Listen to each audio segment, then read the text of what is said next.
Hi friends, welcome to Biology Simplified Tamil. நான் உங்க செந்தில்நாதன். இப்போ நம்ம வந்து தமிழ்நாடு இன்ஜினியரிங் அட்மிஷன் நடத்துற TNEA ஆன்லைன் கவுன்சிலிங்க்கு இன்ஜினியரிங் கவுன்சிலிங்க்கு எப்படி அப்ளை பண்றது அப்படினு பார்க்கலாம். இதுல நிறைய ஸ்டெப்ஸ் இருக்கு. பட் இப்போ வந்து நீங்க ஆன்லைன்ல அப்ளிகேஷன் போட்டு உங்க டாக்குமெண்ட்ஸ் அப்லோட் பண்றீங்க அவ்வளவுதான். உங்க சர்டிபிகேட்லாம் ஒரிஜினல் சர்டிபிகேட்லாம் எடுத்துட்டு போய் ஒரு இடத்துல போய் செக் பண்ண சொல்வாங்க பக்கத்து பிளேஸ்ல. அதுக்கு அப்புறம் வந்து உங்களுக்கு சாய்ஸ் ஃபில்லிங் இருக்கும், அப்புறம் அலாட்மென்ட் இருக்கும். எல்லாமே இந்த வெப்சைட்ல ஆன்லைன்ல தான் நடக்கும். tneaonline.org அப்படிங்கிற அஃபிஷியல் வெப்சைட் ஞாபகம் வச்சுக்கோங்க. tnea.online.org. ஸோ இந்த வெப்சைட்டில் ஃபஸ்ட்டு வந்ததும் உங்களுக்கு click here for BE B Tech registration இருக்கும்.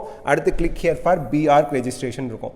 பிஇ பிடெக் மட்டும் அப்ளை பண்ணுறோம் அப்படின்னா இதில் ரெஜிஸ்ட்ரேஷன் பண்ணணும்.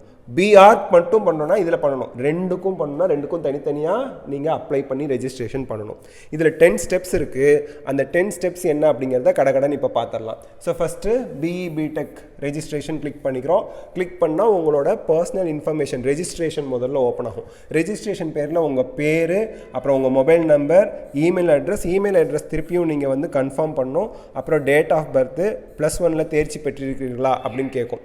இதில் வந்து பார்த்தீங்க அப்படின்னா உங்களோட 10th மார்க் ஷீட்லையோ இல்லது ஹையர் செகண்டரி மார்க் ஷீட்லையோ இருக்க மாதிரி உங்கள் நேம் இருக்கணும். ஞாபகம் வச்சுக்கோங்க. அப்ளிகேஷனில் விண்ணப்பதாரரின் பெயர் நேம் வந்து 10th இல்லை 12th மார்க் ஷீட்டில் இருக்க மாதிரி உங்கள் நேம் இருக்கணும். 10th மார்க் ஷீட்டை வச்சு ஃபில் பண்ணிவிடுங்க. அதுக்கப்புறம் குவாலிஃபையிங் எக்ஸாமினேஷன் HSC அதுவே ஆட்டோமேட்டிக்காக இருக்கும். தென் பாஸ்வேர்டு நீங்கள் வந்து க்ரியேட் பண்ணணும். அந்த பாஸ்வேர்டில் வந்து மினிமம் 6 கேரக்டர்ஸ் இருக்கணும். அதில் ஒரு நம்பராவது, ஒரு லெட்டர் இருக்கணும், ஒரு நம்பர் இருக்கணும், ஒரு ஸ்பெஷல் கேரக்டர் இருக்கணும் அப்படின்னு சொல்லியிருக்காங்க. பார்த்துக்குங்க. அப்புறம் அதை திருப்பியும் அந்த பாஸ்வேர்டை போட்டு சேவ் கொடுத்துருங்க. பாஸ்வேர்ட் மறந்துடாதீங்க. ஸோ இப்போ registration over. Are you sure you want to save அப்படின்னு கொடுப்பாங்க.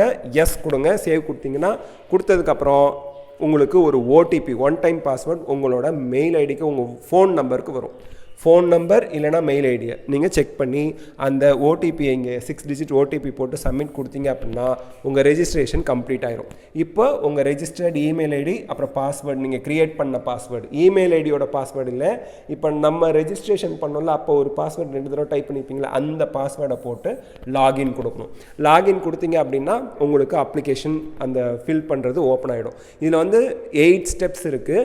இதில் வந்து personal info first, next special reservation அந்த process, 3rd scholarship information, 4th school of study, 5வது வந்து அகாடமிக் இன்ஃபர்மேஷன், 6வது ப்ரிவ்யூ பார்க்குறீங்க, 7வது பேமெண்ட் டீட்டெயில்ஸ், 8வது ஜென்ரேட் ரிப்போர்ட். அதுக்கப்புறம் நீங்கள் பேமெண்ட்லாம் பண்ணணும். இப்போது இந்த ஃபஸ்ட்டில் வந்து பார்த்திங்கன்னா உங்களோட பேர் ஆல்ரெடி நம்ம போட்டிருப்போம்.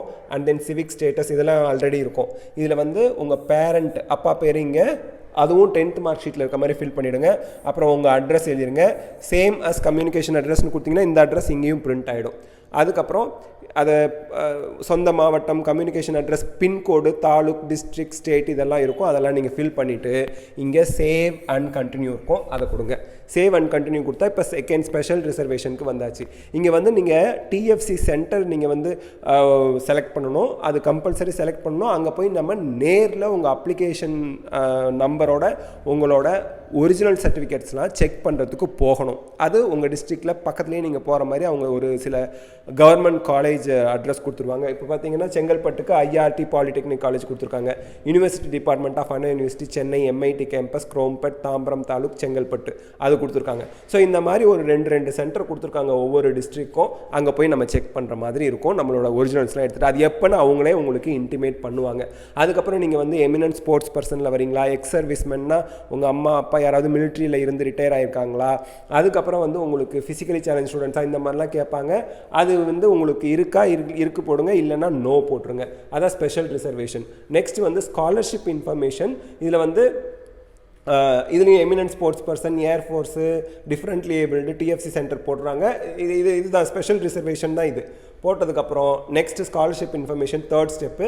இதில் வந்து பேரண்ட் ஆக்குபேஷன் என்ன போடுங்க, ஆனுவல் இன்கம் எவ்வளோ அப்படிங்கிறதுக்கு இன்கம் சர்டிஃபிகேட் உங்கள்கிட்ட வாங்கி வச்சுருப்பீங்க, இல்லைனா வாங்கிடுங்க. அதில் இருக்கிறத நீங்கள் போடணும். ஃபஸ்ட் கிராஜுவேட்டாக கேட்பாங்க. ஏன்னா ஃபஸ்ட் கிராஜுவேட்டுக்கு ஸ்காலர்ஷிப் உண்டு. அதாவது அம்மா அப்பா 2 பேரும் டிகிரி படிக்கலை, நம்ம தான் நம்ம ஃபேமிலியில் ஃபஸ்ட்டு டிகிரி படிக்க போகிறோம், அண்ணனும் படிக்கலை, அக்கா இந்த மாதிரி யாரும் படிக்கலை, நம்ம தான் ஃபஸ்ட்டு டிகிரி நம்ம ஃபேமிலியில் படிக்க போகிறோம்னா அதுக்கு ஸ்காலர்ஷிப் உண்டு. எஸ்னா எஸ் போடுங்க, நோனா நோ போட்டுருங்க. போஸ்ட் மெட்ரிக் ஸ்காலர்ஷிப் வந்து SC SCA ST students converted Christians, அதாவது அவங்க SCA STயா இருந்து கன்வெர்ட் ஆயிருந்தா, கிறிஸ்டியனாக கன்வெர்ட் ஆயிருந்தா அவங்களுக்கு, ஸோ அவங்களுக்கு வந்து நமக்கு உயர்வு கல்வி உதவித்தொகை இருக்கா இல்லையா. உங்களுக்கு நீங்கள் SCA STயில் வரீங்க, இல்லை இந்த 3 கம்யூனிட்டிலேருந்து நீங்கள் கன்வெர்ட் ஆகிட்டீங்க கிறிஸ்டியன்னா, நீங்கள் எஸ் போட்டிங்கன்னா உங்களுக்கு ஸ்காலர்ஷிப் உண்டு. காலேஜ் போனதுக்கப்புறம் ஸ்காலர்ஷிப்க்கு நீங்கள் அப்ளை பண்ணிக்கலாம். அப்புறம் ஸ்கூல் ஆஃப் ஸ்டடி இன்ஃபர்மேஷன், பயின்ற பள்ளி தகவல் கேட்பாங்க, அது உங்கள் ஸ்கூலோட இன்ஃபர்மேஷன் அப்படியே போட்டுருங்க. 6 to 12 எங்கே படிச்சிங்க அப்படின்னு போட்டுருணும். ஃபஸ்ட்டு எடுத்ததும் அவங்க வந்து என்ன கேட்குறாங்கன்னா, have you studied 8th to 12th தமிழ்நாட்டில் 8th to 12th படிச்சிருந்தா நேட்டிவிட்டி சர்டிஃபிகேட் தேவையில்லை. 8th to 12th தமிழ்நாட்டை தவிர வேறு ஸ்டேட்டில் படிச்சிருந்தா நேட்டிவிட்டி சர்டிஃபிகேட் கம்பல்சரி வேணும். இப்போ நான் போட்ட பையன் வந்து 8th to 12th வந்து தமிழ்நாட்டில் தான் படித்தாங்க, அவங்க நேட்டிவிட்டி சர்டிஃபிகேட் அப்ளை பண்ண தேவையில்லை, அதை அப்லோட் பண்ண வேண்டாம். அதே போல் 6 to 8 வந்து ப்ரைவேட் ஸ்கூலில் ரைட் டு எஜுகேஷனில் படிச்சிங்களா கேட்பாங்க, ஆமானா ஆமாம், இல்லைனா இல்லை போடுங்க. 6 to 12 வந்து கவர்மெண்ட் ஸ்கூலில் படிச்சிங்களான்னு கேட்பாங்க, எஸ் போட்டுருங்க. ஸோ இந்த மாதிரி போட்டுட்டு அதுக்கப்புறம் உங்களோட 6th to 12th வரைக்கும் எந்த வருஷம், என்ன காலேஜு, என்ன டிஸ்ட்ரிக்ட்டு, என்ன பிளாக்கு, அதெல்லாம் கேட்பாங்க. இங்கே ஸ்கூல்லாம் நம்ம ஆட்டோமேட்டிக்காக செலக்ட் பண்ணுற மாதிரி அந்த பிளாக்லாம் போட்டதுக்கப்புறம் அந்த ஸ்கூல் நேம் அவங்களே ஆப்ஷனில் கொடுக்குறாங்க, அதை நீங்கள் அழகாக உங்கள் ஸ்கூல் வரும் செலக்ட் பண்ணிக்கலாம். ஸ்கூல் டைப் கவர்மெண்ட் ஸ்கூலாக என்னன்னு போட்டுருங்க, அவ்வளோதான். இந்த இங்கே போட்டாலே அங்கே செலக்ட் ஆகிருக்கும். இங்கே நம்ம கவர்மெண்ட்னு செலக்ட் பண்ணிட்டா எஸ்ன்னு கொடுத்துட்டா இங்கே ஆட்டோமேட்டிக்காக செலக்ட் ஆகிடுச்சு, நம்ம போய் செலக்ட் பண்ணணுன்னு கூட அவசியம் இல்லை. நெக்ஸ்ட் வந்து பார்த்தீங்க அப்படின்னா இதெல்லாம் ஃபில் பண்ணதுக்கப்புறம் சேவ் அண்ட் கண்டினியூ கொடுக்கணும். சேவ் அண்ட் கண்டினியூ கொடுத்ததுக்கப்புறம் அகாடமிக் இன்ஃபர்மேஷன் வரும். இதில் வந்து குவாலிஃபையிங் எக்ஸாமினேஷன் என்னென்னு அதே ஆட்டோமேட்டிக்காக செலக்ட் ஆகிருக்கும். நேம் ஆஃப் த போர்டு ஆட்டோமேட்டிக்காக செலக்ட் ஆகிருக்கும், நீங்கள் முன்னாடியே ரெஜிஸ்ட்ரேஷனில் கொடுத்தது மாதிரி. பெர்மனன்ட் ரெஜிஸ்டர் நம்பர் 12th இருக்கும். ஆனால் 12th மார்க் ஷீட் இன்னும் நமக்கு வரலை. ஜூன் 4ஆம் தேதி வரைக்கும் நீங்கள் அப்ளை பண்ணலாம். அதுக்குள்ளே உங்களுக்கு 12th பர்மனன்ட் மார்க் ஷீட் வந்துடும், அதில் பர்மனன்ட் ரெஜிஸ்ட்ரேஷன் நம்பர் இருக்கும். இல்லைனா கம்பல்சரி கிடையாது. இந்த ஸ்டார் போட்டிருந்தா தான் கம்பல்சரி, இந்த ஸ்டார் போடலன்னா கம்பல்சரி கிடையாது. ஃபில் பண்ணாட்டியும் அது உங்கள் அப்ளிகேஷனை பாதிக்காது. அதுக்கப்புறம் HSC ரோல் நம்பர், உங்களோட இப்போ மார்க் பார்த்து அந்த mark sheet temporary mark sheet இருக்குல்ல, அதுலேயே நம்பர் இருக்குது, அதுதான் ரோல் நம்பர், அதை இந்த என்ட்ரு பண்ணிங்க. குவாலிஃபையிங் இயர் ஆட்டோமேட்டிக்காக 2023 இருக்கும் ப்ரெசென்ட் இயர் ஸ்டூடெண்ட்ஸுக்கு. வேறு வருஷம்னா வேறு வருஷம் செலக்ட் பண்ணிக்கோங்க. குரூப் என்ன எடுத்தீங்க, அகாடமிக்கா ஒகேஷ்னலாக? அகாடமிக்னா அகாடமிக் செலக்ட் பண்ணுங்கள். செலக்ட் பண்ணிட்டு ஃபிசிக்ஸ் கெமிஸ்ட்ரி மேத்ஸ் பயாலஜியா, ஃபிசிக்ஸ் கெமிஸ்ட்ரி மேத்ஸ், அதுக்கப்புறம் என்ன வரும், கம்ப்யூட்டர் சயின்ஸாக, அது பார்த்துக்குங்க. அதுக்கப்புறம் மீடியம் ஆஃப் இன்ஸ்ட்ரக்ஷன் தமிழாக இங்கிலீஷாக போட்டுங்க. இங்கே பார்த்துக்குங்க, மறந்துடாதீங்க, ஆட்டோமேட்டிக்காக தமிழ் செலக்ட் ஆகிருக்கும். நீங்கள் இங்கிலீஷ் மீடியம்னா இங்கிலீஷ் போடுங்க, பார்த்துக்குங்க. அதுக்கப்புறம் SSLC 2021 கொரோனா பேட்சாக இருந்தால் இது ரெண்டும் ஃபில் பண்ண தேவையில்லை, ஸ்டார் போர்டில் கம்பல்சரி கிடையாது. Have you applied for NEET, எஸ்னா எஸ் கொடுங்க, நோனா நோ கொடுங்க. JEEக்கு அப்ளை பண்ணியிருக்கீங்களா, எஸ்னா எஸ், நோனா நோ. இது சும்மா இன்ஃபர்மேஷனுக்காக தான் கேட்குறாங்க. இது நம்ம மாற்றி கொடுத்தா கூட உங்களுக்கு எந்த பிரச்சனையும் வரப்போகிறது இல்லை, ஒரு இன்ஃபர்மேஷனுக்கு கேட்குறாங்க. அதுக்கப்புறம் ப்ரிவ்யூ கொடுக்குறோம். எல்லாம் ஃபில் பண்ணி முடிச்சாச்சு, அவ்வளோதான், ரொம்ப சிம்பிள். ப்ரிவ்யூவில் உங்களோட டீட்டெயில்ஸ் எல்லாம் இருக்கும், அந்த டீட்டெயில்ஸ்லாம் பார்த்துட்டு கண்டினியூ டு பே கொடுங்க. ப்ரிவ்யூ முடிஞ்சிருச்சு, இப்போ payment. So attention, you are processing to make payment. Once payment is made, you will not be able to modify details provided by you. இதுக்கு முன்னாடி என்னென்ன டீட்டெயில்ஸ்லாம் கொடுத்தீங்களோ பேமெண்ட்டுக்கு அப்புறம் அதை மாற்ற முடியாது. சரி, கண்டினியூ கொடுங்க. கண்டினியூ கொடுத்ததும் பேமெண்ட் இன்ஃபர்மேஷன் வரும். அந்த பேமெண்ட் இன்ஃபர்மேஷனில் ஏதாவது ஒரு பேங்க்கை செலக்ட் பண்ணிவிட்டு, அது UPIயா என்னவோ ஒரு இது செலக்ட் பண்ணிவிட்டு நீங்கள் உங்களுக்கு எவ்வளோ ஃபீஸ் கட்ட சொல்கிறாங்க அதை கட்டிட்டிங்கன்னா ஜென்ரேட் ரிப்போர்ட்னு இருக்கும். இந்த ஜென்ரேட் ரிப்போர்ட் கொடுத்தீங்க அப்படின்னா உங்களுக்கு இந்த மாதிரி வந்துடும். இதில் டவுன்லோட் நவுன்னு இருக்கும். அதுக்கப்புறம் click here to upload certificates இருக்கும், இதை மறந்துடாதீங்க. கிளிக் ஹியர் டு அப்லோட் சர்டிஃபிகேட்டை கிளிக் பண்ணிங்கன்னா 10th மார்க் ஷீட்டு, அதுக்கப்புறம்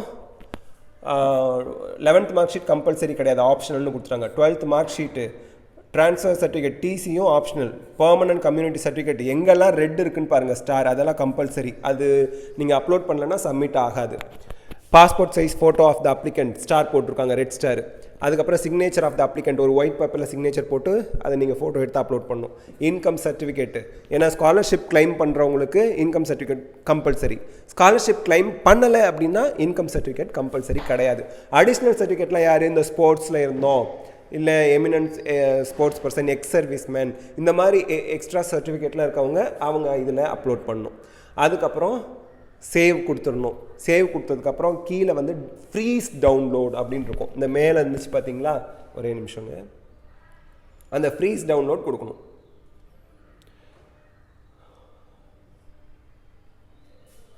இந்த ஃப்ரீஸ் டவுன்லோட் எல்லாம் அப்லோட் பண்ணதுக்கப்புறம் ஃப்ரீஸ் டவுன்லோட் கொடுத்தீங்கன்னா உங்களுக்கு வேலை முடிஞ்சிச்சு. ஓகேங்களா, எல்லாம் அப்லோட் பண்ணதுக்கப்புறம் ஃப்ரீஸ் டவுன்லோட் கொடுங்க.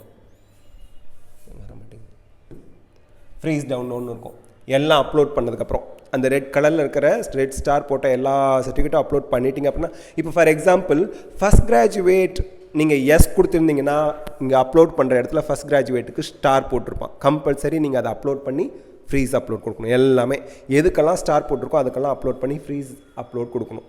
அதுக்கப்புறம் உங்கள் அப்ளிகேஷன் அக்செப்டட் அப்படின்னா உங்களுக்கு இன்ஃபர்மேஷன் வரும். இல்லை நீங்கள் வந்து உங்கள் ஃபோட்டோவை திருப்பி ரீ அப்லோட் பண்ணுங்கள், உங்கள் சர்டிஃபிகேட் கிளியராக இல்லை அப்படிலாம் ஏதாவது சொல்லி இன்ஃபர்மேஷன் பாக்ஸ் ஒன்று ஓப்பன் ஆகும். அதை பார்த்துட்டு அதை ரெக்டிஃபை பண்ணிட்டீங்க அப்படின்னா உங்களுக்கு சர்டிஃபிகேட் வெரிஃபிகேஷன் கூப்பிடுவாங்க. சாய்ஸ் ஃபில்லிங் அப்லோட் பண்ண வேண்டியதான். சாய்ஸ் ஃபில்லிங் பண்ணி காலேஜ் அலாட் ஆகும். அலாட் ஆனதுக்கப்புறம் உங்களுக்கு ஃபோனுக்கும் இமெயில் ஐடிக்கும் மெசேஜ் அனுப்புவாங்க. எல்லாம் நீங்கள் செக் பண்ணிக்கிட்டே இருக்கணும் ஸ்டெப் பை ஸ்டெப்பாக. ஃபோனுக்கும் இமெயில் ஐடிக்கும் தான் மெசேஜ் வரும். வீட்டுக்கு லெட்டர்லாம் போட மாட்டாங்க.